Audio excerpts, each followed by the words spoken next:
Plateau fou de foot. Fou de foot.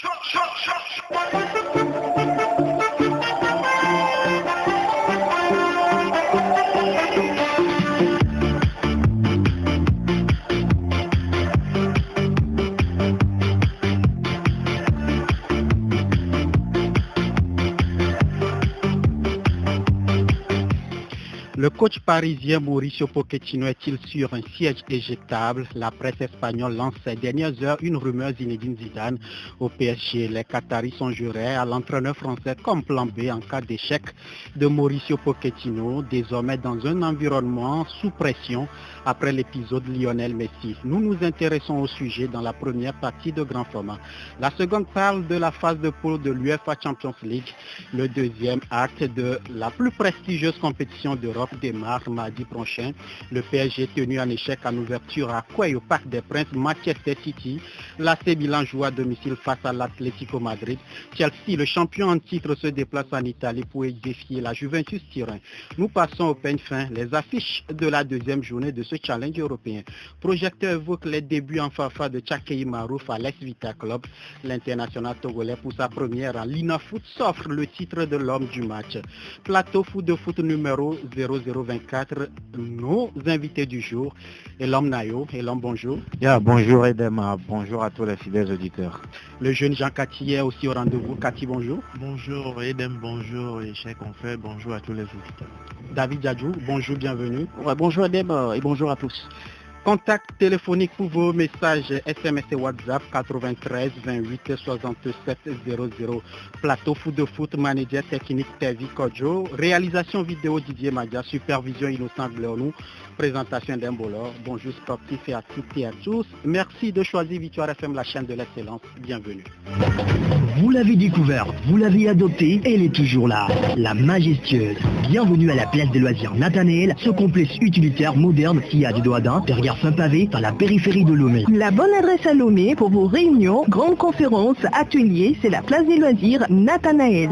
Salle meublée, climatisée, adaptée et modulable et salle VIP. Vivez en univers exceptionnel de fête sur notre esplanade. 1500 places pour vos réceptions de mariage, baptême, anniversaire, libération, fête de fin d'année, concerts et régalez-vous de nos nombreuses animations dans une ambiance familiale et chaleureuse. Vous êtes enfin gourmet? Visitez Nathanaël Cabaret et dégustez les plats succulents de notre chef. Service traiteur assuré. Et serré sur le gâteau, vivez chaque premier samedi du mois une ambiance festive de discothèque avec le tout-puissant Salsa Masso. Réservation au 90 23 48 03 et le vendeur 50 48 03. La place des loisirs Nathanaël, illustration du savoir-faire togolais. C'est du bonheur à portée de tous. J'en suis fou. Plateau fou de foot. Fou de foot.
Projecteur, découverte et tribune d'expression des athlètes, acteurs sportifs et promoteurs du sport au plan national et international. Projecteur prend d'abord la direction de Conakry pour retrouver un ancien sélectionneur des Éperviers du Togo, le seul dont le nom reste un peu gravé dans la mémoire puisqu'il nous a permis de disputer un quart de finale en 2013 en Afrique du Sud. Il s'agit de Didier Ciss, l'entraîneur français actuel, sélectionneur de la Guinée, le Sili national. L'entraîneur français est en ligne avec nous. Didier Ciss, bonjour. Bonjour. Comment vous allez? Ça va, ça va. Merci d'avoir accepté d'être au téléphone avec nous. Vous venez de boucler 2 ans à la tête de la Guinée. Comment ça se passe? La chose était assez simple. J'ai eu la chance de pouvoir être pris pour la Guinée avec beaucoup d'autres très très bons entraîneurs qui étaient en shortlist. Et donc, après ça, je me suis, comme à mes habitudes, je me suis mis à travailler. Et je me suis aperçu que le potentiel de la Guinée était très important. Ce qui m'a permis premièrement, de rajeunir l'équipe et de faire jouer beaucoup de jeunes qui ont 18, 19, 20, 21 ans et de préparer, de laisser des fondations le jour où je serai parti d'ici. Mais il y a de la valeur dans l'équipe, il y a de la valeur dans le jeu et il faut savoir l'exploiter. Maintenant, c'est tout. En Afrique, on a toujours des difficultés qu'on connaît. Et ça, moi, c'est pas la chose qui me dérange. Avec les difficultés, on sait qu'on n'est pas en Europe. Même les joueurs jouent pratiquement tous en Europe. Il faut avoir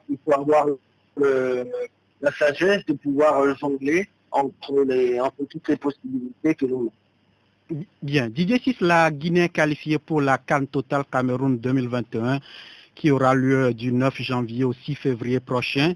Le tirage au sort de cette compétition a été effectué. Votre équipe est logée dans le groupe B aux côtés du Zimbabwe, du Malawi et puis du Sénégal. On a envie de dire que c'est une poule compliquée pour vous. Elle n'est pas plus compliquée que ce qu'on avait quand j'ai joué avec le Togo, la CAN 2013, où nous avions la Tunisie, l'Algérie et la Côte d'Ivoire.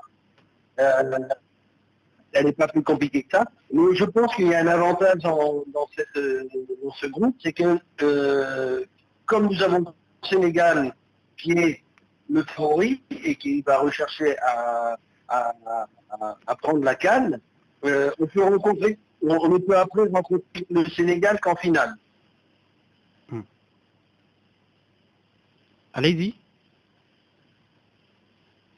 Comment? Allez-y, on vous écoute. Oui, on peut rencontrer le Sénégal qu'en finale, étant donné qu'il est dans notre groupe. Donc, pour moi, c'est plus un avantage qu'autre chose. Mais il ne faut pas minimiser les autres équipes, parce que ce sont des équipes, si elles sont à la CAN, elles n'y sont pas par hasard. Bien. Quel est l'objectif de la Guinée en allant au Cameroun? Mon objectif à moi, c'est de faire mieux que ce que je peux faire avec le groupe. C'est peut-être tant, mais je ne pense pas qu'on peut parler de prétention. On parle plutôt de possibilités qu'on a parce qu'on a une équipe qui tient la route. Et c'est de se retrouver dans le carré final. Bien. Vous avez aujourd'hui un groupe qui vous a qualifié mené par Naby Keita. Est-ce que au Cameroun, ce sera le même groupe où vous apporterez quelques changements?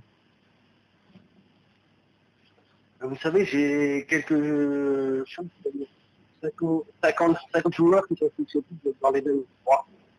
Je fais une, c'est toujours très difficile de retirer certains joueurs qui méritent aussi. Après, il y a ça. Et l'avantage que j'ai, c'est que je suis énormément de joueurs. Les suivants, je pense que la priorité est les joueurs titulaires dans notre club ont un avantage par rapport aux... Bien. Aujourd'hui, vous traversez une situation sociopolitique compliquée au pays avec le récent coup d'État. Est-ce que votre programme de préparation à 3 mois de la compétition ne sera pas bouleversé? Je pense pas. Nous avons eu une demi-journée alors que nous devions recevoir le Maroc. Nous avons eu une demi-journée qui a été perturbée. Mais le lendemain, le surlendemain, tout était revenu normal à domicile. Bien. Coach, on ne peut pas vous laisser sans que vous ne placiez un mot sur le Togo avec lequel vous avez été en quart de finale en 2013. 8 ans après, le Togo sera absent à 2 CAN d'affilée, 2019 en Égypte et puis la prochaine CAN en 2022 au Cameroun. Quel regard portez-vous aujourd'hui sur l'actualité des éperviers du Togo? Je n'ai pas à prendre une position, un regard. Je suis le Togo depuis le temps que je suis passé au Togo, je suis le Togo, ce qui est tout à fait logique. Je suis content que Serge Akapo est rentré comme team manager, parce que c'est quelque chose qui peut très bien lui convenir. Il devrait même, à mon avis, il y a Kossi aussi qui est rentré, et ça fait que le football reste au footballeur, et c'est bien. Je dirais même, il y a Darren Gombe qui devrait être dedans, parce qu'il a passé ses diplômes, et ce sont des positifs que pourrait avoir le staff et l'entraîneur du Togo. Bien. Êtes-vous toujours en contact avec certains joueurs de l'époque de 2013? De temps en temps, oui, pas beaucoup, mais certains, oui. Bien. Didier, ce que voulez-vous dire pour clore cet entretien téléphonique? Je sais que le Togo a eu une difficulté au départ pour les matchs de qualification de la Coupe du Monde. Nous avons joué en Turquie contre le Togo. C'est clair que c'était notre deuxième match après la Turquie. Donc j'ai beaucoup changé d'équipe, mais j'ai retrouvé cette envie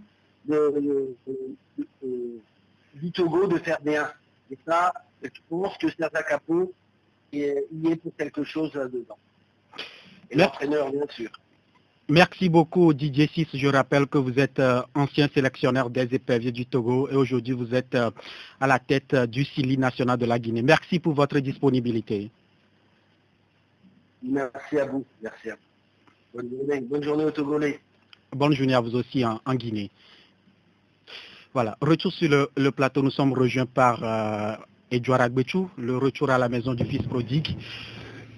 Bonjour Edouard. Ouais, je suis le Karim Benzema de foot tout simplement. Bonjour à vous, bonjour également à tous ceux qui nous reçoivent en ce moment. Réel plaisir d'être ici. Un mot sur l'entretien de Didier Ciss? Oui, c'est vrai que ça a été un tout petit peu difficile de le percevoir dans ses commentaires. Mais quoi qu'on dise, on aura reçu l'information selon laquelle tout va bien malgré le coup d'État et que c'est un programme qui va se dérouler, quoi qu'on dise, même si la Guinée choisit comme d'habitude depuis le passé le Maroc comme terre d'accueil, ce serait une opportunité pour cette équipe marocaine également de pouvoir jouer 3 voire 4 matchs. 5 matchs à domicile, vous voyez. Donc c'est un gros avantage également pour les Lions de l'Atlas. Mais quoi qu'on dise, la Guinée, on doit être de cœur avec ce pays parce qu'un coup d'État, écoutez quoi, ce n'est pas chose aisée. Il faut tout simplement les accompagner émotionnellement, psychologiquement, en leur envoyant des messages d'encouragement tout au long de cette période qu'ils vivent. Et vivement que Didier Ciss et ses hommes puissent s'écarter de ça et se concentrer véritablement sur la prochaine CAN qui va arriver très vite. Vous le savez, le groupe est assez relevé, même s'il dit que c'est un gros avantage pour ces hommes, c'est quand même relevé. On parle du Sénégal quand même. Et il y a ce Zimbabwe qui va créer la surprise. Et quand vous savez aussi que c'est une équipe de la Guinée, du Syrie national qui ne marque pas beaucoup aussi, alors là, il faut commencer par se faire des soucis pour Didier Cissé la Guinée. David? En tout cas, moi, sa présence au Togo avec les éperviers, c'est quelqu'un qui, grâce à qui le Togo avait eu un fond de jeu correct, on arrivait quand même à faire circuler le ballon. Aujourd'hui, avec la Guinée, avec le coup d'État surtout, Edouard vient de le dire, il va falloir qu'on les encourage, essayer de les galvaniser pour que au moins la Guinée essaie de faire quelque chose dans les phases de groupe. Jean? Déjà, et ce qui me plaît beaucoup sur cet entraîneur, c'est un entraîneur qui est confiant, malgré les faiblesses de son équipe, et il essaie de donner, c'est-à-dire du courage, et à dire que le Togo en 2013, personne ne l'avait cru dans un groupe difficile, mais on a eu à sortir. Donc ce serait la même chose avec la Guinée, et d'autant plus qu'on sait très bien que le groupe est très relevé. Mais là, il est confiant, il sait qu'il peut donner assez, qu'il peut faire quelque chose de grand. On espère pour la Guinée que dans ces moments difficiles, ça ne va pas trop les affecter pour les compétitions à venir. Et on encourage beaucoup cette équipe et vivement pour Col de Roi. Et c'est pour l'un d'aller plus loin. Et Didier 6 plutôt. Didier 6 plutôt d'aller plus loin et de prouver encore plus au continent que il sait émerger les équipes. Bien, et là nous parlons désormais des débuts de Tchaké Marouf avec son nouveau club, l'AS Vita Club de Kinshasa. Il a joué son premier match avec les Verts et Noirs de la capitale. À l'arrivée, c'est 90 minutes de jeu et un titre de meilleur joueur de la rencontre. Non, mais déjà, c'est très bien pour lui à l'entrée. Son premier match, il finit homme du match. Ce n'est pas quand même surprenant. Tchaké Marouf, on le connaît. Récemment, le nouvel sélectionneur Paulo Duarte a chanté des éloges à l'envers du Togolais. Donc, sa prestation aujourd'hui à l'AS Vita Club, ce n'est plus tellement une surprise. On l'a vu, le gars a porté Asco la saison passée. À lui tout seul la récente saison, et depuis son départ d'Asco, on voit tout ce qui se passe. Donc c'est quelqu'un qui est très bon dans le jeu, qui organise, un vrai meneur du jeu. Donc beaucoup de courage et bonne chute de continuation à Marouf là-bas au Congo. Jean, on sent déjà qu'il s'est bien intégré à l'effectif congolais. Bien sûr, déjà, on sait qu'il est un taulier de cette équipe d'Asco. Et là, déjà, quand j'ai appris son transfert vers le Congo, je me dis, le Congo, c'est un championnat un peu de haut niveau par rapport au Togo. Mais déjà, il arrive à imprégner, à montrer à tout le monde qu'il vient pour s'imposer. Déjà, c'est un point positif pour lui. Mais il va devoir s'inscrire dans la continuité parce que il ne faut pas dormir sur les lauriers parce qu'il est encouragé. Déjà, il arrive, premier match, il est titulaire. Moi, je dis, donc, il a déjà, c'est-à-dire, il a le cran, c'est-à-dire, il peut aller loin, et là, dans un championnat AS Vita Club, et on lui souhaite que du meilleur, de continuer sur cette lancée, de porter haut le Togo à l'extérieur. David?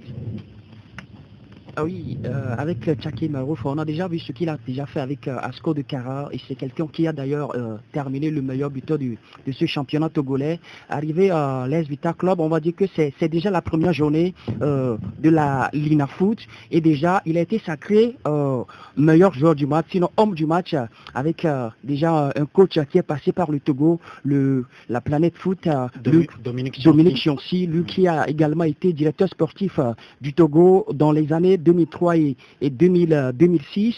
Bon, ça c'est... Le directeur sportif, comment ça se passait? Ah oui. Bon, c'est également un atout pour lui d'avoir ce monsieur comme coach. Déjà, la première journée, bon, c'est avec les Dauphins Noirs de Goma. Voilà. Et ça n'a pas été quand même un match facile pour l'équipe de Vita Club. Mais Tchaké Marouf a su quand même montrer qu'il est bon. Il a été au cœur du jeu. C'est lui qui quand même parvenait à délivrer des bons ballons à ses partenaires. Voilà la raison pour laquelle il a été distingué homme du match. Bien, Edouard? Quand vous voyez les statistiques de ce match, ça prouve à suffisance qu'il aura été énorme, parce que là on vous parle de 5 dribbles réussis justement au cours de ce match, 3 tirs cadrés, 3 tirs exécutés puis un cadré, c'est déjà bien pour Tchakei Marouf. On vous parle également de 44 ballons touchés pour 32 passes réussies également sur les 32 qu'il a envoyés. Il en a réussi 29, j'allais dire. Et donc sur les passes longues pour casser les lignes, 8 réussis sur 9. Ah ben oui, c'est bon. Un coup franc exécuté, ça fait 3 pour Tchakei Marouf d'entrée de jeu dans un premier match pour sa première avec un club pas des moindres. C'est quand même le 3e club le plus titré de la RDC après le tout puissant Mazembe et puis le DCMP, c'est ça, non?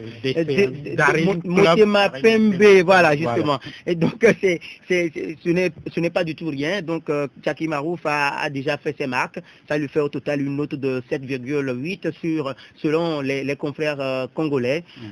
C'est du caractère tout simplement pour l'ancien capitaine des Condona de la Cosa et même le sélectionneur actuel Paolo Rebelo Jorge Duarte le dit qu'il lui faut de la confiance, il faut lui faire confiance, il faut lui donner à chaque fois des bouts de match à jouer ou bien sinon beaucoup de matchs à jouer et on verra véritablement un talent éclore tout simplement tout au long de ce championnat. Seulement je regrette qu'il n'ait pas commencé un peu plus tôt. Parce que là, je sais quoi, ça fait 28 déjà, ça commence pas à grincer. À combien de temps on va l'avoir? On aimerait bien le voir après le DCMP, on ne sait pas la durée de son contrat également. Après ça, qu'on le voit ailleurs également, mais on sait également les exigences de ce football moderne qui exige qu'au moins à 22 ans, vous soyez, dans un club PUP, quoi, vous voyez. Donc c'est ça le hic à mon avis, mais on ne doit pas s'en faire pour lui, déjà avec ce premier match. On a envie d'être euphorique, mais il faut revenir la tête sur les épaules et prier pour qu'il... Voilà. Et nous restons avec vous pour évoquer aussi l'actualité de Djenda Konam et puis son club Retafe. Le début de la Liga est tellement compliqué pour eux. 6 matchs, 6 défaites, 0 points en autant de sorties. Aujourd'hui, Retafe est classé 19e sur 20. Ça s'annonce compliqué ce début de saison pour Djenda Konam. Oui, ils ont... Avec des cartons rouges aussi. Oui, ils ont inscrit leur premier but de la saison. Malheureusement, Luis Suarez en a décidé autrement en toute fin de rencontre. Sacré El Pistolero. Malheureusement pour cette équipe des Azulones qui ne font pas forte sensation cette saison. On a vu l'équipe commencer tout feu, tout flamme, mais après a été estompée en Ligue Europa où ça n'a pas du tout marché. On se rappelle de cette élimination face à l'AC Milan, je crois.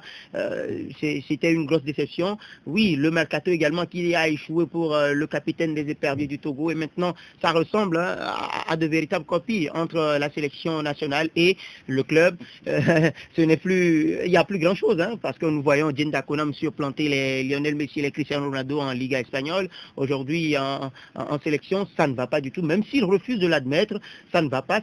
Ces statistiques sont en baisse depuis des erreurs sur erreurs. Je ne veux pas maintenant l'incriminer pour qu'on dise après que Edouard Agbetu est en train d'attaquer le capitaine des éperviers du Togo. Non, pas du tout. Quand les statistiques ne sont pas bonnes, il faut les donner également. Et donc, Djenda Konam aujourd'hui, je n'en veux pour preuve que les derniers matchs avec les éperviers du Togo, ce n'est pas du tout ça. Ce n'est pas notre Djem que nous connaissons. Et donc, reconnaissons qu'il est en baisse et qu'il doit relever la tête et avec son club et avec la sélection nationale. La sélection nationale, c'est un autre débat. Maintenant, au niveau de son club... On apprend en sélection. Oui, mais ça, c'est un autre débat. soyons d'accord là-dessus, c'est un autre débat. À lui tout seul, il ne peut pas prendre une baguette magique et changer les choses. Et en club également, c'est la même chose. Mais nous prenons Est-ce que le changement d'entraîneur pèse aussi sur cette équipe? Ah oui, ça pèse énormément parce que quand son coach était parti du côté de Valence, il devrait l'accompagner. Mais entre-temps, les négociations n'ont pas du tout abouti pour que Djenda Konam puisse partir. Mais je crois qu'après 3 saisons de la deuxième division, la Segunda Division et la Liga espagnole, je crois que ça le faisait énormément pour qu'il puisse partir, soit à Arsenal ou à Valence, et suivre son coach qu'il a accompagné depuis la 3e division espagnole ou bien la 2e division espagnole. Malheureusement, ça ne s'est pas fait.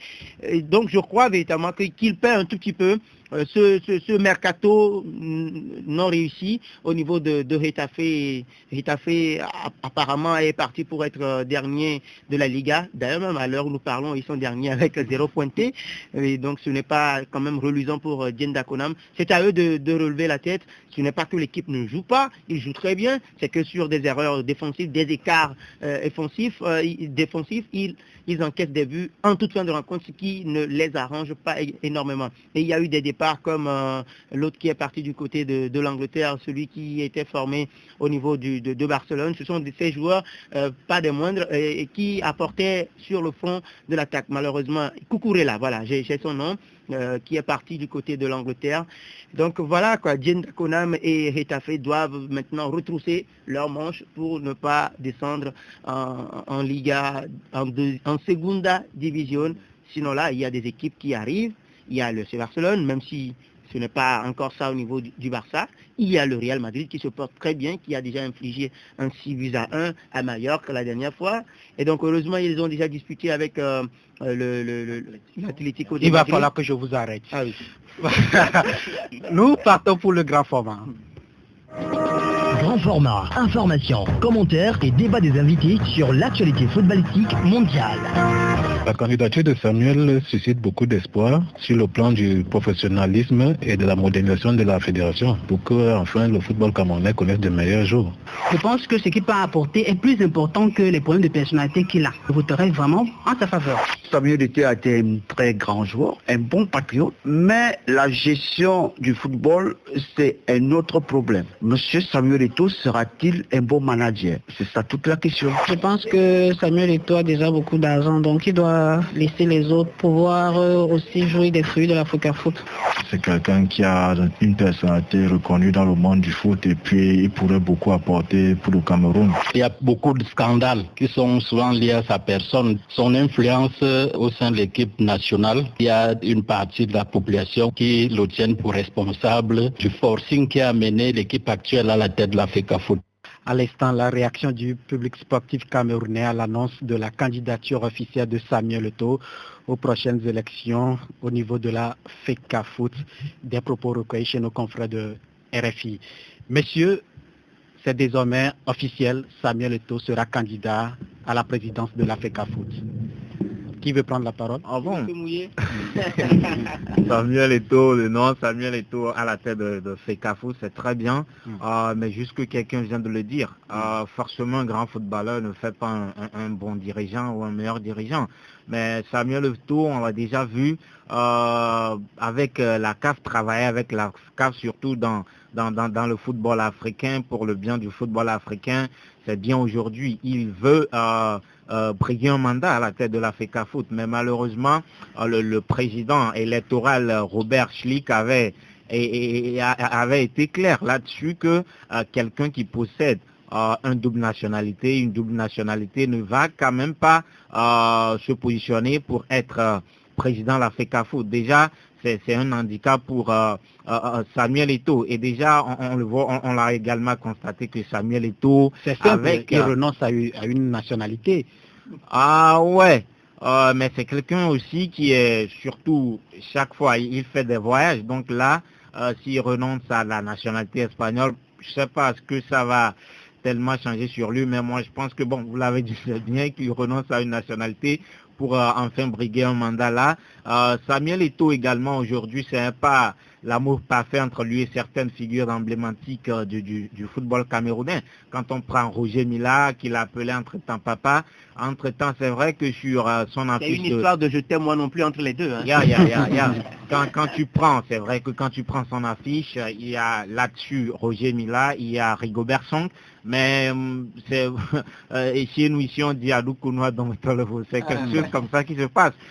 C'est pas l'amour, il a dit, c'est une histoire de je t'aime moi non plus. Donc je pense que ces trucs-là vont jouer avec lui. Quand tu n'es pas si bien avec Mila, Song et Jérémy Ndikab, des joueurs si emblématiques du Cameroun, je pense que ça va beaucoup jouer pour lui. Je l'avais dit l'autre fois, qu'aujourd'hui en Afrique surtout, quand tu es également très lié au président de la République, c'est également un handicap pour toi d'évoluer. Parce que vous êtes sûr? il y a du côté du public sportif, le public camerounais, par exemple, on ne va pas dire que ils sont fiers de ce qui se passe avec Paul Biya au Cameroun. Donc là, Eto'o, ouais, c'est le président, mais heureusement ou malheureusement pour eux que c'est pas eux qui vont également aussi voter.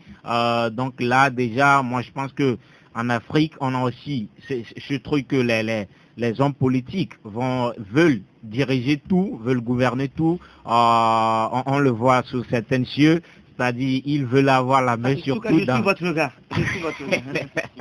Surtout donc, je pense qu'aujourd'hui, bon, comme lui, il est du côté du président, ça peut lui marcher, mais le gars aussi, pour chuter, je dirais qu'il a également contribué. Aujourd'hui, l'ancien président de la FECAFOOT, il y a Mohamed, est actuellement en prison, et Eto'o a également joué dans ça. Donc aujourd'hui, les trois régions, c'est-à-dire le côté septentrional du Sénégal, qui compose trois régions, il y a du Cameroun plutôt, qui a aujourd'hui trois régions, qui va jouer un rôle très important dans l'élection, ne conçoit pas bien la candidature de Samuel Eto'o, parce que là ils se disent, tiens, il a contribué à ce qu'on met notre frère en prison, donc là c'est également un problème. Maintenant au-delà, Samuel Eto'o, on a vu déjà être avec l'actuel président de la FECAFOOT, il a milité pour lui, pour descendre l'autre, mais il y a Njoya, mais maintenant on voit que les choses, ça ne va pas,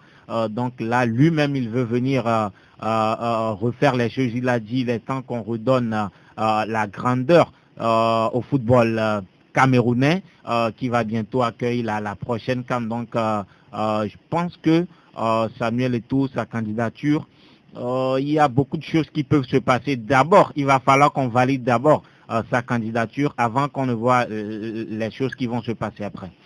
Jean, ce n'est pas un secret, on sait que pour être président d'une fédération en Afrique, il faut avoir d'abord le soutien des autorités. Aujourd'hui, ça ne passe pas bien entre Paul Biya et puis Samuel Eto'o. Est-ce que ce n'est pas déjà un handicap pour l'ancien lion indomptable?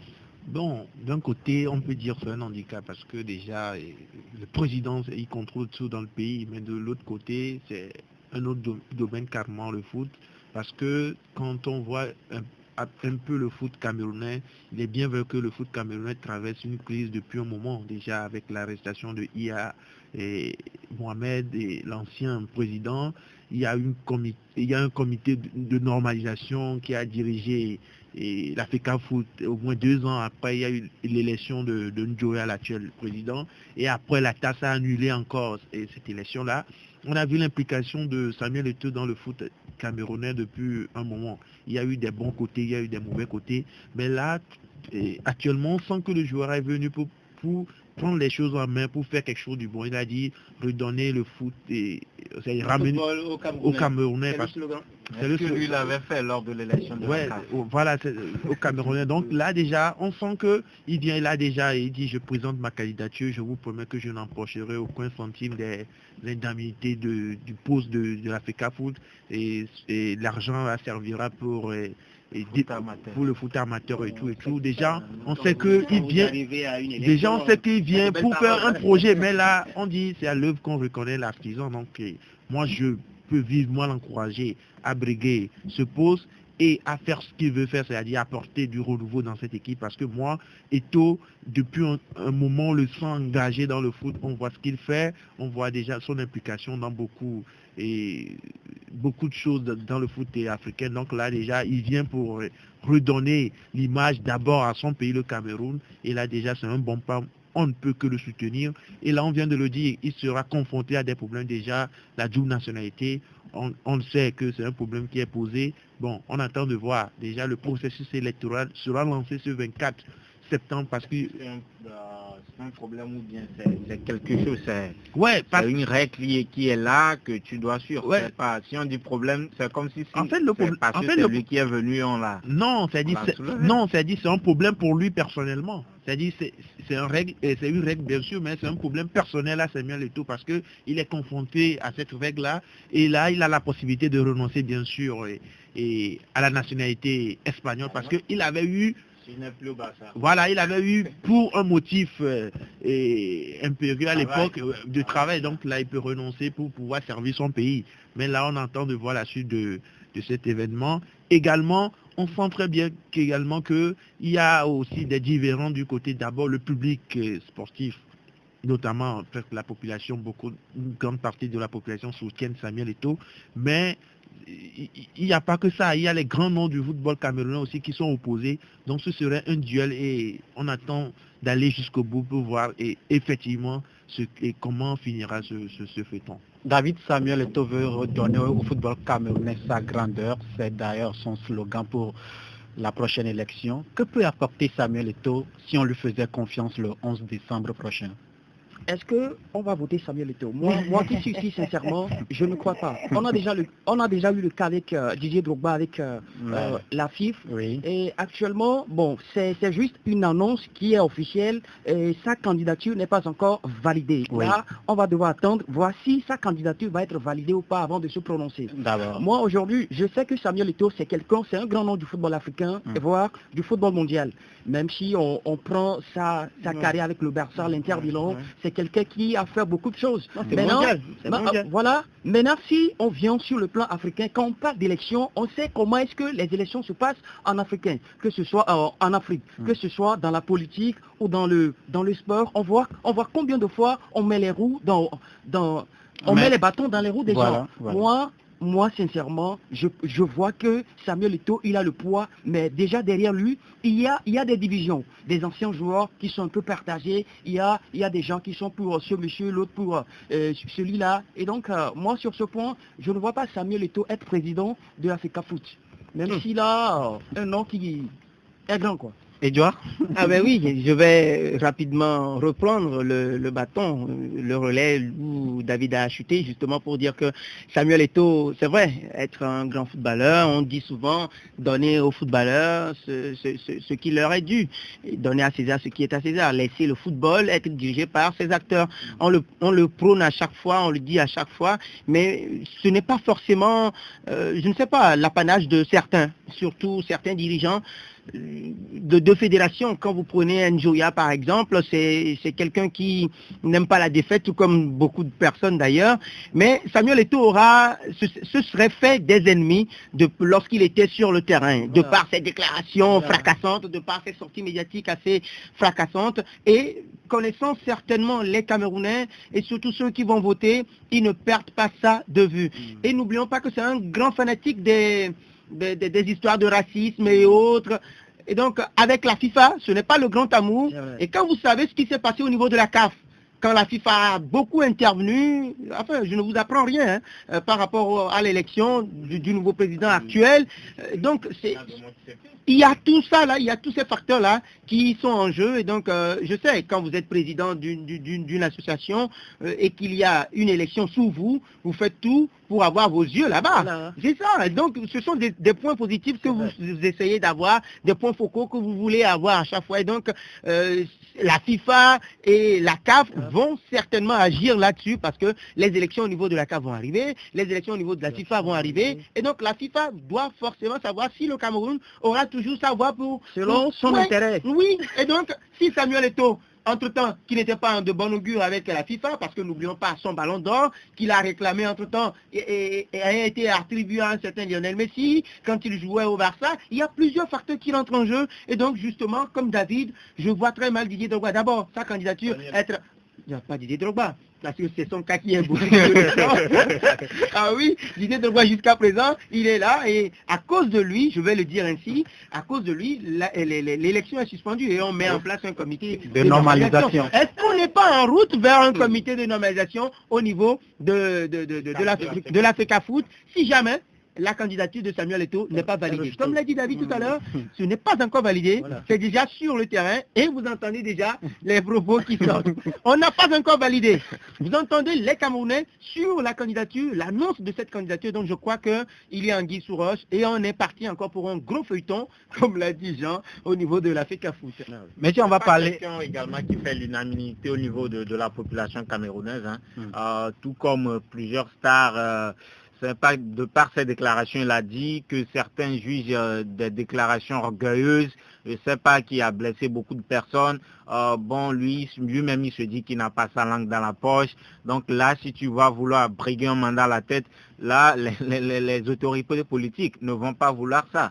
Parce que ils vont se dire que là, le gars là, tiens, il va venir, il va vouloir s'imposer. On l'a dit bientôt, ils veulent tout gouverner. Donc, ça aussi, c'est un problème. Et il faut qu'on avance. Oui, rapidement, en une fraction de seconde. Et il faut nuancer en même temps, parce qu'en football, on ne vient pas pour se faire de l'argent. Vous devez avoir de l'argent et venir en football. Aujourd'hui, quand vous prenez le pédigré de Samuel Eto'o, quand même, c'est lui qui a dit aux joueurs locaux la dernière fois lors du dernier CHAN de pouvoir gagner. Il est là pour donner de l'argent. On a vu Samuel Eto'o, lors des regroupements, donner de l'argent à ses partenaires quand le Cameroun ne veut pas servir le plat. Donc, je crois, il y en a comme Bon, en fait, pour un peu rester dans le sujet, disons que moi je ne vois pas la CAF ou bien la FIFA en opposition dans la candidature de Samuel Eto'o parce que déjà déjà quand nous voyons la relation qui est entre Eto'o actuellement et Motsepe et Infantino également. Il faut dire que Motsepe également est sous ordre de quelqu'un. Attention. Et Infantino ne l'oubliez pas. Ne l'oubliez même pas qu'avant l'arrivée de Motsepe, c'est pas la bénédiction d'Infantino. Parce que le football camerounais. Je ne refuse pas. C'est pourquoi je dis plutôt Eto'o à la bénédiction de Robert Motsepe et Infantino. C'est pourquoi il sait qu'il peut s'appuyer pour combattre ses adversaires pour pouvoir être président de la FECAFO. D'abord, attendons que ça soit validé. Voilà, comme vous l'avez dit, on va attendre de voir si sa candidature sera validée pour les élections à la FECAFO qui auront lieu le 11 décembre 2021. Mais si on reste en Afrique pour évoquer en quelques minutes la Côte d'Ivoire qui est privée de match à domicile pour les prochaines journées des éliminatoires de la Coupe du Monde Qatar 2022. La Côte d'Ivoire avait démarré à la maison au stade Ebimpe face au Cameroun. Quelle horreur! On se rappelle. Quelle horreur! Victoire des Ivoiriens 2-1, si je ne me trompe pas. Oui, 2-1 sur le Cameroun. Voilà. Il menait 2-0. Aujourd'hui. Oui, il menait 2-0. Le deuxième tour d'inspection des terrains n'a pas été favorable à la Côte d'Ivoire. Son stade Ebimpe puis Yamoussoukro n'ont pas été homologués. Je rappelle que Mbimpe a été inauguré en octobre 2020, un an après. Et de quelle manière? Ce stade n'est pas homologué. C'est grave. Oui, c'est grave, justement. Et quand vous savez que c'est la Côte d'Ivoire qui va organiser la prochaine CAN. En 2023. En 2023, juste après celle-là qui va arriver pour cause de coronavirus. Enfin, on donne la raison comme quoi c'est le coronavirus. Pourtant, on nous cache comme quoi le Cameroun ne veut pas être prêt pour livrer les stades. Ça reste à confirmer. C'est comme ailleurs où on bouffe l'argent des routes et puis on ne veut pas trouver les coupables. On avance. Justement, la Côte d'Ivoire, c'est une aberration. C'est un ailleurs est-il proche de Lomé? Non, mais c'est quoi ça? C'était quoi ça? C'était quoi ils nous ont sorti encore une nouvelle fois? Le stade inauguré la dernière fois, le monde fou qu'il y avait. Pourtant, en période de pandémie, à coup de milliards, la pelouse était une horreur, tout simplement. Et on n'a rien compris. On n'a rien compris, tout simplement. Et après, c'est sur ce même stade qu'on programme un match d'envergure des siècles que tout le monde a envie de pouvoir suivre à chaque fois quand on vous dit... quand on vous dit que un match d'allure d'une finale. Ah oui, forcément. Et dans quel stade ces joueurs-là ont joué? Sur quelle pelouse également? Vous l'avez vu. Je n'ai pas compris comment est-ce que ce match a été homologué, programmé sur ce stade-là. Ça a été difficile pour les joueurs, que ce soit au niveau de la Côte d'Ivoire ou bien des Camerounais. C'était une atrocité tout simplement et pourtant le ballon rebondissait à chaque fois. Les maillots étaient sales. On voyait même le sol. Bon, s'il mettait mieux. Ah oui, tout simplement. Disons les choses par leur nom, tout simplement. Et entre-temps, c'est ce stade qui a été fermé pour rénovation, encore une belle fois.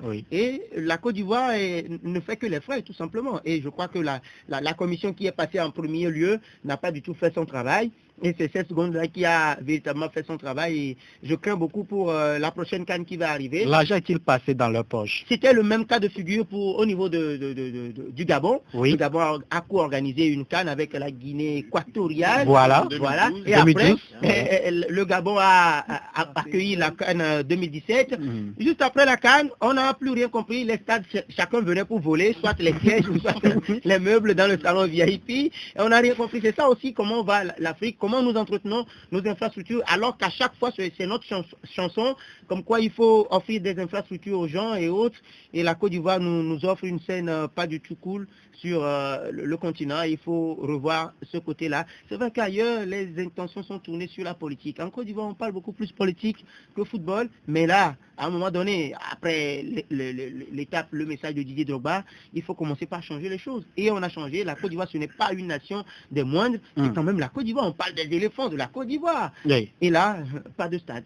David, ce serait au niveau de Djibouti, on aurait compris, stade de Djoupé, qui porte d'ailleurs le nom du président de la République, Alassane Ouattara. C'est un peu bizarre que la grande Côte d'Ivoire, un grand pays de foot africain, aucun stade ne soit homologué. Lorsque j'ai appris ça... Obligé de jouer à l'extérieur. Obligé de choisir un terrain homologué à l'extérieur. On parle du Bénin ou du Sénégal. Bon, ils ont opté pour le Bénin. Ils ont opté pour le moment pour le Bénin. Et donc, ils vont jouer au stade Général Mathieu Kérékou, l'ancien stade amitié de Cotonou. Voilà. Sincèrement, ceux qui dirigent le football africain, ce n'est pas des gens qui adorent, qui aiment vraiment la matière. Si vraiment on est diligent et que on veut que les stades soient homologués, là c'est faisable. Il y a faisabilité, Edouard. Lorsque vous empochez de l'argent de la FIFA, on vous donne de l'argent pour les projets goal. Voilà, pour les projets. Ça pour payer le personnel. Attends, faut pas rappeler de vieilles. Suivez mon regard, tout simplement. Vous suivez très bien mon regard. C'est désolant. Ahurissant. Vous avez de l'argent pour un projet goal, pour construire des infrastructures, pour entretenir les jeunes. Ah mais oui, ça sert à autre chose. Il y a des fonds Covid, quand les fonds Covid sont arrivés, on a vu comment ça a été géré. Une partie a été gérée. On parle de la Côte d'Ivoire, s'il vous plaît. En fait, c'est désolant vraiment de voir un pays comme la Côte d'Ivoire privé des matchs à domicile. Oui. Ça écœure vraiment, mais moi je donne un chapeau à la CAF qui vient de faire un grand travail. Il met en exécution et ces documents parce que... Nul n'est au-dessus de la loi. Voilà, en juillet 2020, c'était à l'époque de Ahmad Ahmad et monsieur Abdou Mouniaba, le secrétaire général, avait sorti un document intitulé « Exigence des stades CAF » et où il y avait des besoins des stades et définir les exigences minimales à remplir pour qu'une enseigne soit homologuée. Et là, même, il y avait 17 critères pour pouvoir homologuer les stades. Mais là, la CAF a vraiment compris que aucun pays ne peut... Si on veut véritablement appliquer ces 17 critères. Il y avait à l'époque... S'il a été qu'en 4 pays... À l'époque, il n'y avait que 13. À l'époque, il n'y avait que 13 qui respectaient tous ces critères. Voilà. Mais là, il a adouci un peu les règles. Il dit au moins, il faut que la pelouse, l'aire de jeu respecte les normes exigées. Et là, c'est désolant, et surtout pour la Côte d'Ivoire. D'autant plus qu'au moins le stade Yamoussoukro vient d'être inauguré. Ça veut dire que ça devait respecter au moins les normes. Voilà. Ça n'a pas été le cas. Il n'y a pas de prise pour charger les... Voilà, ça prouve encore une fois les débords du foot africain. Parce que là déjà, on se dit des grandes nations comme la FIFA et la Côte d'Ivoire où il y a des équipes qui peuvent représenter l'Afrique au mondial des clubs, mais qui n'ont pas de stade. Mais on se dit c'est pas possible. Là, ça veut dire que même dans cette histoire, le ministre des Sports, Paul Dano, a été pointé du doigt où il a fait des déclarations disant les Chinois nous ont construit des stades et après la FIFA nous dit que c'est pas homologué. Est-ce que c'est de ma faute? Là, quand vous apprenez... Sacré Afrique. Sacré Afrique, voilà. Parce que là, je pense qu'en février 2020, il y avait eu un sommet à Zurich à la FIFA où Infantino avait promis de construire un stade de haut niveau dans tous les pays d'Afrique, dans les 54 pays d'Afrique. C'est vrai que la Covid a un peu traîné les choses, mais ce projet n'est pas passé aux oubliettes. Mais il faut que l'Afrique commence déjà par faire beaucoup d'efforts. Parce que là, déjà, on se dit... Mais on dit « aide-toi et le ciel t'aidera ». Voilà, mais vous avez vu... L'organisation de la Coupe du Monde en 2010 avait surpris les Européens. Parce que, en Afrique du Sud. Mais là aussi, les stades aussi. Non, parce que... Mais là, il faut dire que... avant l'attribution de cette Coupe du Monde à l'Afrique du Sud, il y avait eu des polémiques. Parce qu'on se dit, est-ce que l'Afrique était prête pour accueillir la Coupe du Monde? Et là, à l'époque de Blatter avait dit, avec la réussite de cette Coupe du Monde en Afrique du Sud, là, on va s'organiser pour que la Coupe du Monde devienne une rotation entre les 5 continents. Et là, déjà, je vois que c'est loin d'être fait. C'est très loin d'être fait parce que avec ce qui se passe actuellement. Voilà, donc c'est très loin d'être fait. Donc ça veut dire que une alerte que la CAF lance à tous les pays de se réveiller et de respecter les normes. Parce que déjà en juin 2020, la CAF même les avait suggéré de commencer parce qu'il y avait l'interruption des matchs à cette époque-là. Oui, à cause de la pandémie. À cause de la pandémie, donc c'est ce qui était fait. Même le Togo même avait profité pour rénover un peu le stade de Kéké. Actuellement, le Togo même, le stade de Kéké ne respecte pas tous les critères d'homologation parce que faut pas faire peur aux Togolais. Donc là, c'est pour dire que et les 2 matchs de la Côte d'Ivoire seront délocalisés, et bien sûr, mais là, il faut se préparer pour les prochaines journées. Et c'est un appel qu'on lance aux autres pays de ne plus revenir sur ce même sort pour dire que pour les prochaines journées encore qui vont venir, ce stade n'est pas homologué, donc il faut détourner le match vers un autre pays. C'est pas bien.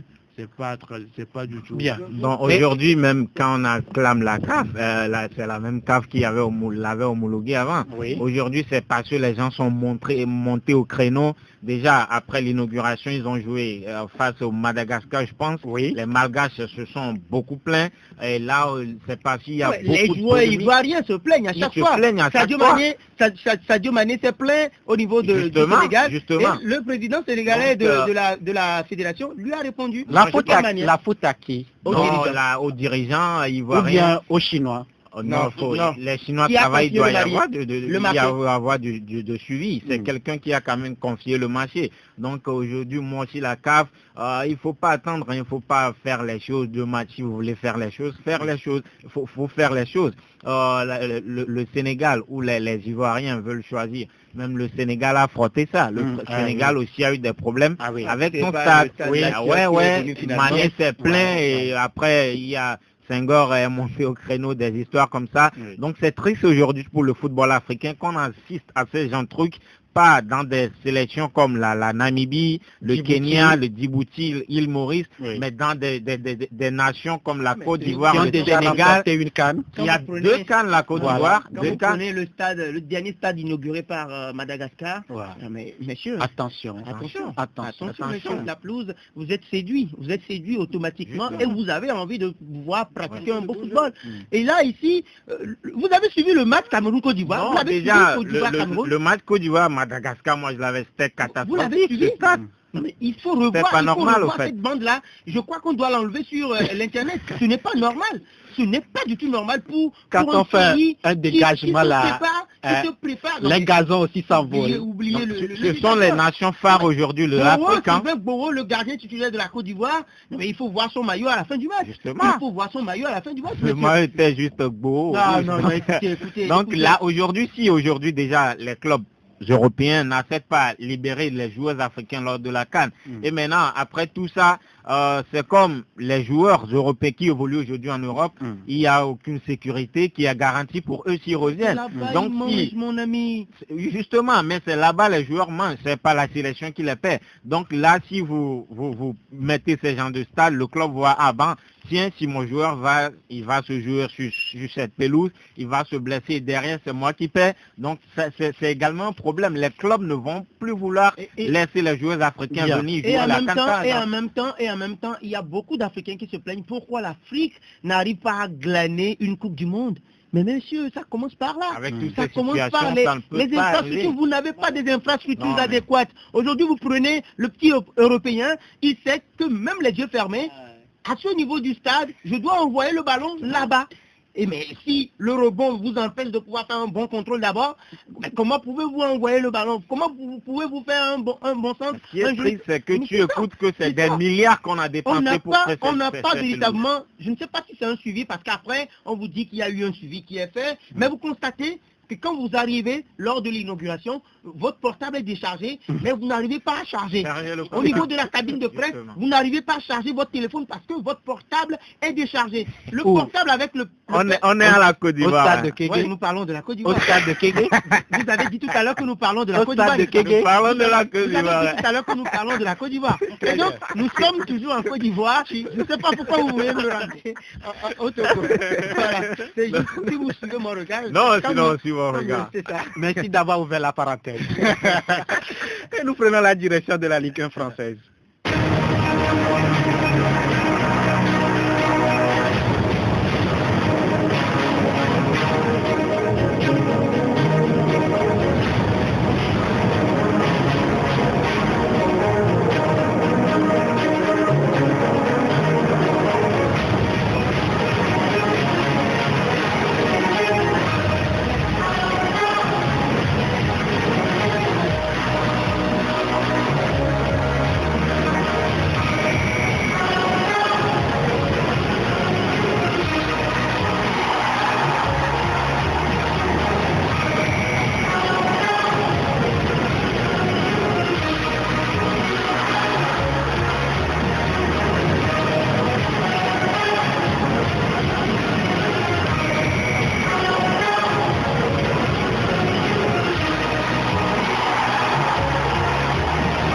Le coach argentin du Paris Saint-Germain, Mauricio Pochettino, est-il sur un siège éjectable? Nous explorons l'interrogation puisque ces dernières heures, les médias espagnols annoncent une rumeur selon laquelle Zinedine Zidane sera intéressé par les dirigeants qataris comme plan B pour remplacer Mauricio Pochettino en cas d'échec. On rappelle que le dimanche dernier, l'entraîneur argentin est dans un environnement dans un environnement sous pression après avoir remplacé Lionel Messi à 15 minutes de la fin de la rencontre face à l'Olympique lyonnais. Aujourd'hui, oui, il est sur ces injectables, pas parce qu'il n'est pas un bon coach, mais aujourd'hui parce qu'au Paris Saint-Germain, c'est les stars et surtout le directeur sportif qui font la loi. Donc là, si toi tu écoutes, tu n'as pas le droit d'être au-dessus. Donc là déjà, parce qu'on change Messi, il y a tant de polémiques. Je pense pas que ça peut partir. Le Paris Saint-Germain, c'est les stars qui sont les rois. C'est pas toi le coach qui vient exiger quelque chose. Et je vais également le dire que il y a certaines coachs qui sont faits pour des grands clubs avec des stars et certaines coachs qui sont faits pour réussir avec des clubs un peu moins modestes, des clubs qui n'ont pas tellement de stars. On l'a vu avec Tourelle, on l'a vu avec Emery, ils sont partis dans des clubs s'il n'y a pas tellement une star qui se dégage, il a bien travaillé, ils ont gagné la Ligue des Champions. Donc aujourd'hui au Paris Saint-Germain, non mais tu fais un petite chose à un joueur, il a le droit d'appeler le président, mais c'est ce qui se passe. Là, on t'appelle toi directement. Je pense que ça ne peut pas passer avec Mauricio Pochettino à la tête du Paris Saint-Germain. D'ailleurs, là, déjà, il change Messi et on lui tombe là-dessus comme si, non mais écoutez, on peut changer Messi dans des matchs. Quand les gens me disent qu'il doit le prévenir en avant, que si Zidane avait... Non mais Zidane n'a jamais prévenu Cristiano que mon gars, je te sors au cours d'un match. Il le prévient quand il ne va pas le faire jouer dans le match ou il ne va pas débuter le match sur le banc. On l'a vu. Et surtout ceux qui font tellement ce polémique, c'est plus les fans de Messi, les amoureux de Messi qui veulent le voir évoluer. C'est vrai, on veut le voir tous évoluer. Je me rappelle, tout récemment, on a changé Cristiano Ronaldo en cours de match à la Juventus. Il a fait également certains gestes d'humeur. Et ces mêmes personnes ont dit que non, mais Cristiano est orgueilleux, il est ceci, cela. La même chose se produit avec Messi aujourd'hui et c'est le coach qui est attaqué. Ça fait que Pochettino aussi, après le match, il veut jouer le boss, il veut dire que c'est ma décision, j'ai pris ma décision, mais quelques jours après, on a vu qu'il a changé de langage. Il a dit que c'est facile et blessé. Donc déjà, il a peur, il a déjà des pressions. Et je ne pense pas que moi, je me suis dit que si c'était moi Pochettino, j'allais même démissionner avant qu'on en mette. Ce qui est sûr, moi voir Pochettino voir Pochettino sur le banc parisien juste en fin de saison, moi ça serait une grande surprise. Maintenant avec Zidane, je ne pense pas. Zidane avait été clair là-dessus en 2016, même si c'est en football, les discours, il y a plusieurs coachs peuvent changer. Que moi je suis Marseillais, devenir coach de Paris, c'est impossible. Je vais dire que le gars a été déjà clair, donc je ne pense pas que ça va se faire, même s'il n'a pas joué pour le Paris Saint-Germain, pour l'Olympique de Marseille. Marseille, c'est là son origine, ses origines sont là, donc je ne vois pas aujourd'hui Zidane venir à la tête de cette équipe parisienne, même. Après, on reste dans le football. Mourinho l'a dit qu'il ne va jamais entraîner Tottenham. Il a un club londonien à part Chelsea. Il a fait avec Tottenham.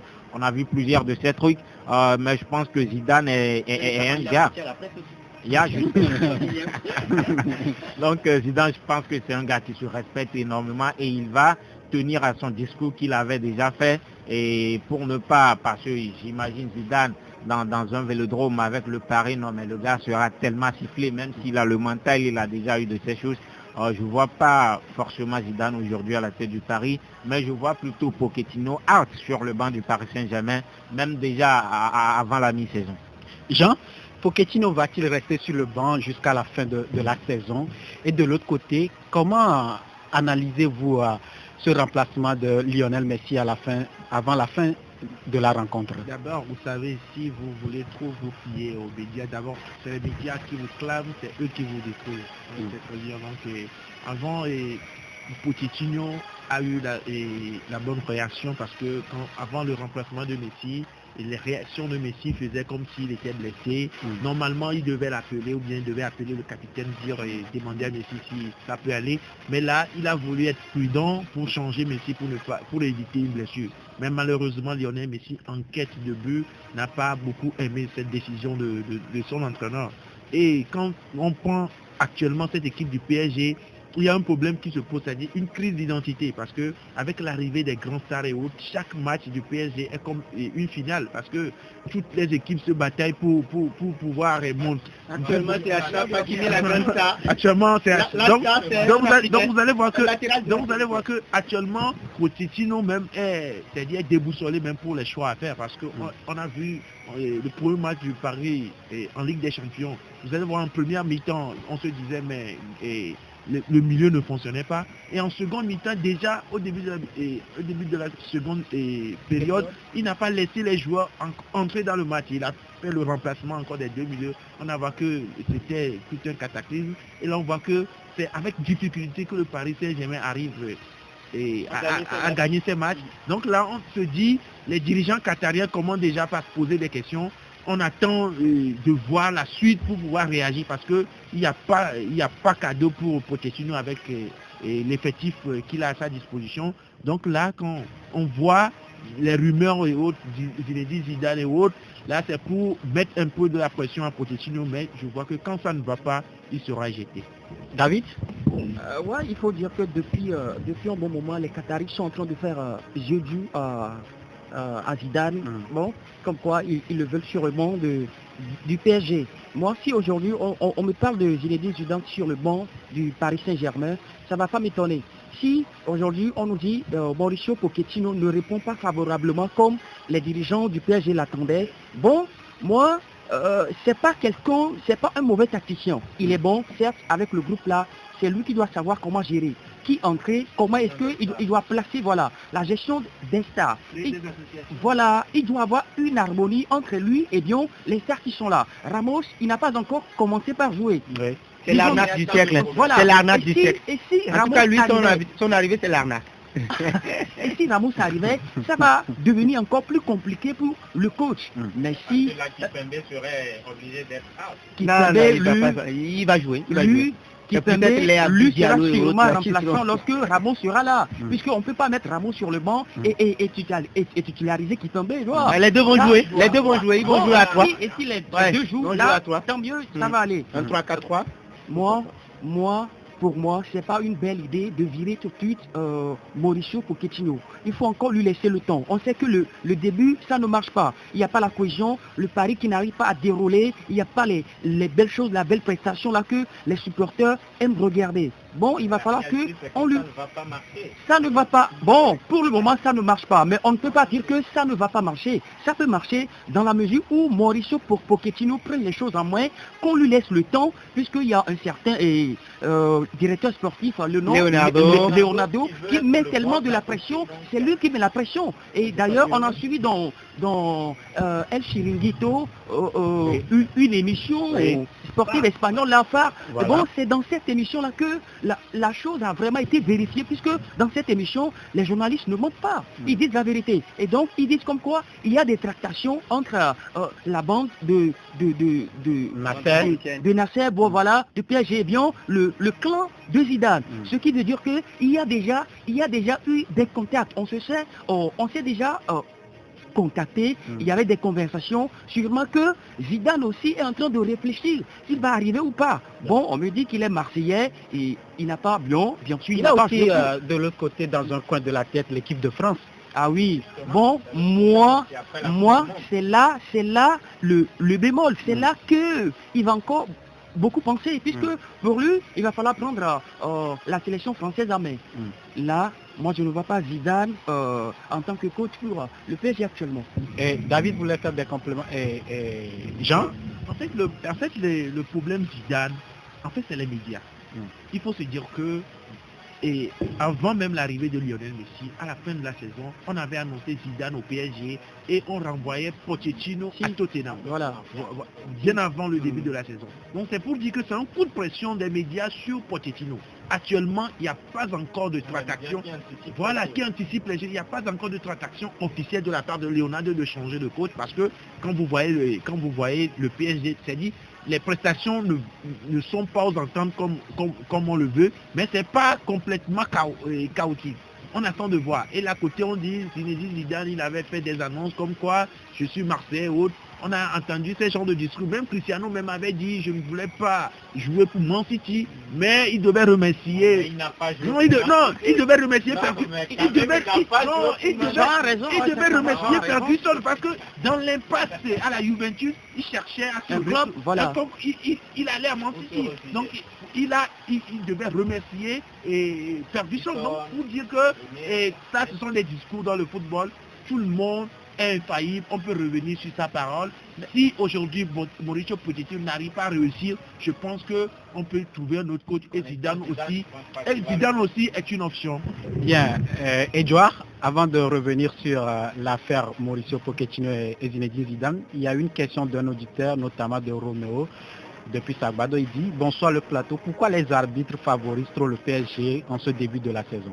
Ouais, on a vu des arbitres siffler également pour le Real Madrid, on a vu des arbitres siffler pour le FC Barcelone, on a vu des arbitres siffler pour des Bayern. Il y a beaucoup de ces trucs-là qui se passent. Et d'ailleurs même pour ces stars, Neymar, Messi, Cristiano Ronaldo, enfin, il y a de ces fautes-là qu'on siffle facilement pour ces joueurs. On les protège en quelque sorte.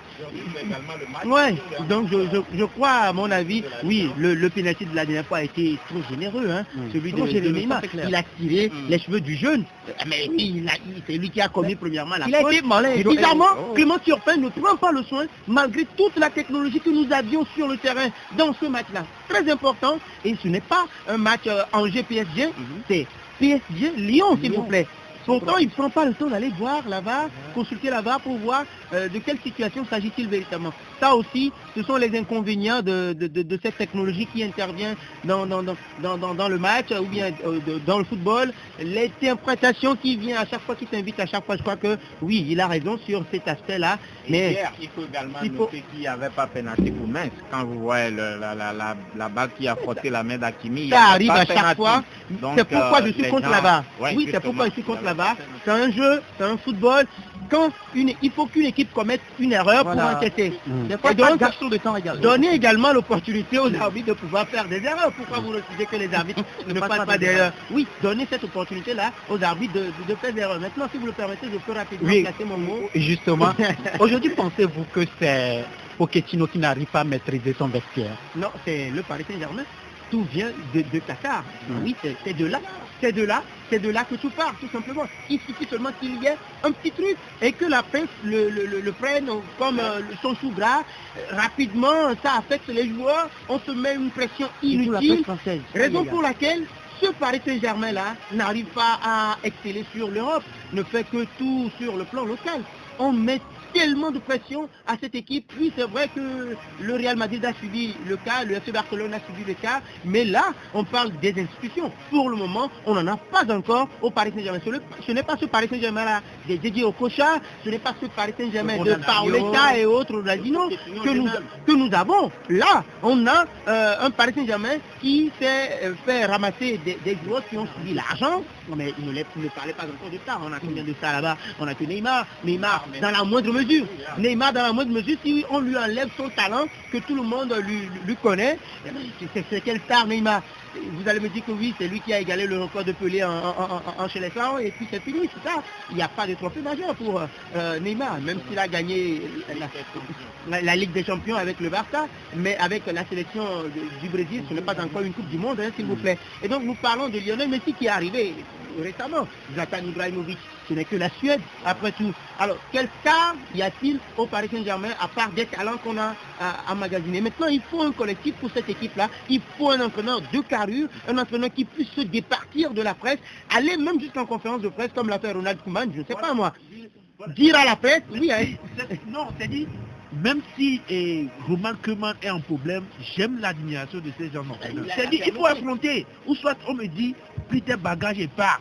Mais de soi-même, il faut affronter les gens, quoi. C'est ça. Laurent Blanc en a fait les frais. Il n'a pas su être autonome, être véridique, oui, autoritaire. Merci de m'avoir fait la passe décisive, David. Justement, être autoritaire, c'est ça un coach. Raison pour laquelle vous pouvez beau l'aimer ou pas, le Special One, il est unique en son genre, tout simplement. Vous l'aimez, il est là. Vous ne l'aimez pas, il part tout simplement. Zidane a encaissé à un moment donné. Oui, mais contrairement à Zidane, il a encaissé à un moment donné et après il a déballé. Lorsqu'il partait du Real Madrid, il encaissait les coups, mais à un moment donné, il ne s'est pas montré ferme.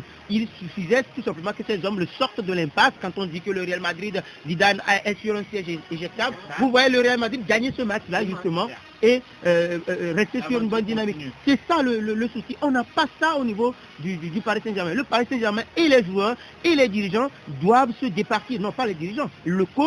Les coachs qui se succèdent doivent se départir de ce carcan-là, sortir de ce cocon-là, de ne pas se mettre la pression. Le Paris Saint-Germain n'a pas encore joué, que l'arrivée de Lionel Messi commence par mettre la pression sur le coach ne sait pas quoi faire. La dernière fois, je crois qu'on en fait trop, hein. Lionel Messi ressentait une gêne. Surtout les journalistes français là. Et sur le terrain, il y a eu un échange entre Lionel Messi et le banc. Après, le banc a jugé bon de le sortir. Parce que oui, messieurs, écoutez, on ne sort pas Lionel Messi comme ça. On ne sort pas Cristiano Ronaldo comme ça d'un match. On ne sort pas Neymar comme ça d'un match s'il n'a pas un problème. On ne sort pas Edouard Agbetou comme ça dans un match. Ça c'est important, il faut le préciser. Parce que c'est important. Et on ne retire pas le brassard à une manière chez Adebayor juste comme ça, pour le plaisir. Donc c'est pour vous dire tout simplement que certains joueurs, il faut des discussions. Et donc je crois qu'avec cette scène de la dernière fois, on en a fait un peu trop. Il suffisait tout simplement, parce que ce sont des Argentins. Je vois mal Mauricio Pochettino sortir Messi juste par plaisir, quoi. Ouais. Mais sortir Messi et que la presse s'enflamme, c'est la deuxième fois. Hein. Moi on a vécu ça avec Luis Enrique. On se rappelait avec le Barça, Luis Enrique avait fait sortir Messi même avait refusé de sortir et après il a eu le changement. Donc c'est pas la première fois. C'est pour dire que quand vous avez ces genres de stars dans l'équipe, il faut créer une communication entre le joueur et vous en tant que coach pour pouvoir esquiver ce genre de choses, parce que ce genre de polémique peut vous mettre à la porte. Le truc aussi, c'est juste que vous êtes à 1-1 face à Lyon et que tu sors Messi premièrement. C'est comme si c'est lui qui est plus nul sur le terrain. C'est la conception que les gens de la chose qui fait mal. Mais il faut voir les choses du bon côté. Messi avait des problèmes, les jeunes au genou, et se frottait même le genou. Donc là, lui-même d'ailleurs, son visage après le changement, et c'est après le match, il n'avait pas célébré la victoire avec les tiens. Si on donne du temps, c'est également ça. Si on est arrivé à donner du temps au Real Madrid, si on est arrivé à donner du temps au FC Barcelone, je ne vois pas pourquoi le Paris Saint-Germain n'en bénéficierait pas. Parce que là, Mauricio Pochettino est obligé, à cause de la presse française, de jouer à 4 attaquants. Justement. Angel Di Maria. Et là, l'équipe est coupé en deux immédiatement. Il fait pour discuter beaucoup. Il discute beaucoup avec Mauro Icardi. N'oubliez pas que depuis qu'il est rentré la dernière fois, c'est lui qui a offert la victoire au Paris Saint-Germain. Vous avez trois attaquants qui ne vont pas défendre, mais imaginez les milieux, ils vont s'essouffler. Depuis que Messi est arrivé et qu'on commence pas à nous inventer la MNM, Messi, Neymar et Mbappé. Icardi qu'on mettait sur le banc, c'est lui qui vient vous sauver. C'est Achraf Hakimi qui marque, c'est lui qui s'est offert encore un doublé hier. Bien. Pochettino tâtonne trop dans ses choix. Merci pour votre clarification sur les Caramos. Marquinhos, l'huile dépanne.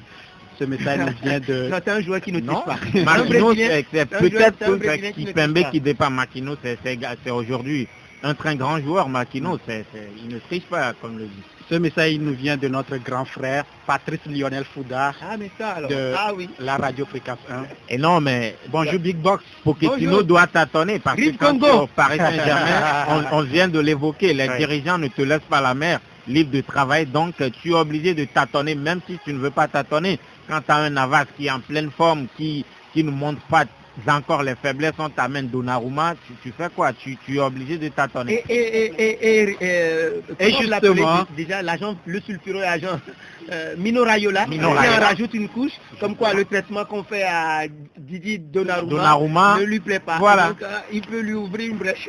Et justement, le Paris Saint-Germain ressort Parc des Princes la semaine prochaine, Manchester City, pour le compte de la deuxième journée de l'UEFA Champions League. Je pense que c'est...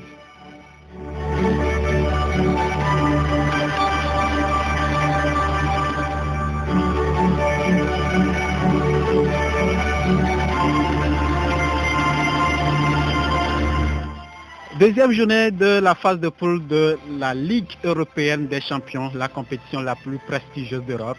Mardi et mercredi prochain, on aura des matchs. Dans le groupe A, Leipzig affronte Club Brugge, Paris Saint-Germain, on le disait à l'instant, reçoit Manchester City. Groupe B, AC Milan joue contre Atlético Madrid, FC Porto, Liverpool. Dans la poule C, on aura Ajax Amsterdam, Besiktas. Borussia Dortmund joue à domicile face à Sporting Portugal. Dans le groupe D, on aura Shakhtar Donetsk, Inter Milan, Real Madrid accueille Sheriff Tiraspol. On aura aussi un match intéressant entre le Benfica et puis le FC Barcelone dans la poule E. Bayern Munich joue face à Dynamo Kiev. Atalanta Bergame offre son hospitalité au club Young Boys Bern. Manchester United joue Villarreal. Dans le groupe J, on aura Salzbourg, Lille, Wolfsburg, Séville. Et puis dans la dernière poule, Zenit Saint-Pétersbourg sera face à Malmö. Juventus Turin joue gros face au champion en titre Chelsea. Ouais, il joue gros, vraiment. Jean? Moi, je pense que le match PSG-Man City va décider le sort de Mauricio Pochettino parce que l'année dernière... ouais, vous revenez toujours sur Mauricio. Vous décriez la fête. Non, le problème... Non. En fait, le problème... Vous avez chacun une minute. Voilà. Pourquoi je dis c'est le match qui va décider du sort? Parce que l'année dernière, on a vu l'erreur tactique que Castel Mauricio Pochettino en perdant ce match. Et donc, ce serait... Et les regards seront portés beaucoup sur ce match pour décider si vraiment il peut conduire cette équipe à bon port. Ouais. Donc là, je dis que actuellement, avec la blessure de Messi, je ne sais pas s'il sera disponible pour ce match. Là, il va falloir repenser autrement à ce match parce que déjà, ils sont deuxième de cette poule, déjà avec un point. Paris Saint-Germain. Paris Saint-Germain. Oui. Donc là, le match là va décider. Non. Ah oui, deuxième. Le match là va décider pour la première place aussi. Ouais. On voit que quand le Paris perd si Paris gagne, Paris prend la tête du groupe. Prend la tête du groupe. Donc ce sera un match déterminant entre les deux équipes. Juventus, Chelsea, moi je me dis Juventus, il a collé 3 buts à 0 et à la première journée, on attend de voir son deuxième match. On sait qu'il n'arrive pas, il vient de glaner sa première victoire en championnat hier face à Spezia. Donc on voit que cette équipe remonte, que ce fut dur bien sûr, mais cette équipe remonte en confiance. Également, il y a d'autres rencontres qui sont très intéressantes, mais ce sont les deux rencontres qui vont attirer l'attention mardi prochain pour la deuxième journée de la Champions League. Mon cher David? Moi, j'aurais regardé le match entre la Juventus et bien Chelsea. Voilà. Ce serait un match intéressant entre les deux. Actuellement, bon, même si la Juventus est en méforme totale, bon, je pense qu'avec l'arrivée, sinon le rétablissement de Federico Chiesa, c'est lui qui, quel joueur, arrive au moins à décanter les situations. Des fois, bon, avec cette présence-là de Chiesa, ça peut changer quelque chose. Et du côté de Chelsea, bon, on note un très bon comportement de Chelsea dans la Première Ligue. Chelsea qui est en tête de ce championnat, juste devant un certain Liverpool et Man United. Je pense que Chelsea, avec son costaud, son éléphant, Romelu Lukaku, bon, ça peut marcher, mais attendons de voir, puisque à l'heure actuelle, moi je considère Chelsea comme le favori de ce match. Et toi? Moi, favori de ce match, comme il a dit, mais je voudrais rapidement faire un feedback sur le cas de Mauricio Pochettino, comme quoi Jean le dit, il serait sur un siège éjectable. Je dis non, c'est quand même Manchester City et nous sommes en phase de poule. Il n'y a rien, il n'y a pas encore péril en la demeure. On veut juste la suprématie dans ce groupe-là. Et donc il n'y a pas encore péril en la demeure. Je crois que le Paris Saint-Germain, ce Paris Saint-Germain-là est très attendu sur des gros matchs comme celui contre Manchester City et surtout en match à élimination directe. Je crois que c'est là beaucoup plus que le sort des coachs sur le banc du Paris Saint-Germain se décide tout simplement. Quand vous voyez Laurent, il en a fait les frais, Unai Emery, il en a fait les frais, et après il y a Thomas Tuchel qui est le dernier en date, donc je crois que il n'y a pas encore péril en la demeure pour le moment, on en fait un peu de trop. Et sur le cas de Chelsea, oh oui, quelle équipe, tout simplement, quelle équipe des Blues, façonnée par qui? Un ancien du Paris Saint-Germain, voilà, qui a fait venir seulement qu'un seul élément, un seul élément pour décanter la situation parce que Chelsea ne marquait pas beaucoup et on a essayé de piquer dans son amour-propre un certain Timo Werner et donc il a bien prévenu que l'arrivée de Romelu Lukaku allait changer la donne et allait lui donner beaucoup plus de gnaque pour réagir. C'est ça aussi, il faut mettre de la concurrence, c'est ce que nous demandions ailleurs, là-bas. Ailleurs, très loin de Londres. Oui, très loin de Londres. De Londres. Voilà, c'est ce que nous demandons ailleurs. Et donc, je crois véritablement que Chelsea est bien parti pour conserver son titre. Mais attention, il y a de gros morceaux. Quand vous prenez le Bayern, quelle forme incessante du Bayern aujourd'hui. Robert Lewandowski récemment primé. Je pense véritablement qu'on en a encore à découvrir tout au long de cette Ligue des Champions. Et donc, on doit se régaler tout simplement. Bien. Ouais, Chelsea part favori, mais faut faire attention. Chelsea, la dernière fois, a souffert. Ils ont tellement souffert avant de pouvoir marquer un but. Ouais, c'est vrai, la Juventus vient d'obtenir sa première victoire hier, mais les réalités en championnat et en Ligue des Champions sont différentes. On les a vus l'autre fois gagner Malmö, même si c'est Malmö, il fallait les gagner. Young Boys a gagné Man U, on a créé donc quelqu'un qui gagne Malmö, ils l'ont mérité. Donc les réalités sont différentes. C'est deux compétitions différentes. Donc je pense que c'est pas la même chose de la Série A et la Champions League. Donc Chelsea doit faire attention. Faut pas qu'ils se disent que c'est Chelsea. Mais ce qui m'intéresse avec cette équipe, c'est que même si vous sortez, c'est une équipe avec laquelle on peut former deux équipes. La profondeur de banc, si vous sortez Kanté, vous avez Kovacic et autres qui peuvent répondre. Donc c'est ça. Et concernant le match Paris Saint-Germain-Manchester City, c'est un grand match naturellement.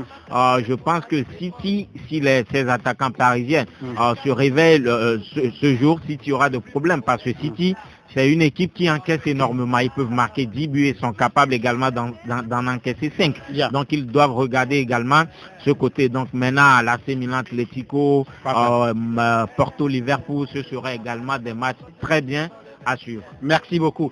Ce dernier message avant de nous séparer, il y a Massima Adjagno qui dit: David, tu es béni pour cette rencontre entre Juventus et Chelsea. Monsieur, merci. Jacques Ati, merci beaucoup. Merci, cher confrère. J'étais ravi aujourd'hui parce que les débats ont été un peu bleus et aussi il y a eu beaucoup de chambreries et félicitations à tous et grâce à Edouard bien sûr. Son arrivée le Karim Benzema bien sûr. Et là on a eu, merci beaucoup. Merci, coucou spécial à un ami du côté de Kota Difa, Tougan Kwasivi qui nous suit à chaque fois, donc coucou spécial à lui. Faut noter que Cristiano aussi doit se réveiller avec Manu, sinon déjà c'est non, Manu doit se réveiller avec Cristiano, donc David, merci beaucoup. Edouard, merci. Merci à vous, merci à tous les joueurs du LFC qui nous ont suivis, spécialement leur coach, qui est un fan de Chelsea, attention. Et donc il y a Max Agagnon qui me dit que moi je suis câblé seulement, il est câblé seulement que pour m'écouter sur le cas Chelsea. Merci beaucoup à Delano, Patrice Lionel Fouda, à Woko au niveau de la direction générale du port, Fabrice Berger, le commissaire divisionnaire Ahar au niveau du service des passeurs, on te salue. Jacques Adionou, Maboudou Blanchard et tous ceux qui nous ont suivis, sans oublier Mastati depuis Adéhor. La mise en onde de cette émission était l'affaire de Tevi Kodjo. La réalisation vidéo porte les griffes de Didier Madja, micro et d'Embola. On se retrouve jeudi pour une nouvelle aventure. D'ici là, portez-vous bien. Vous êtes nos titulaires. À très bientôt.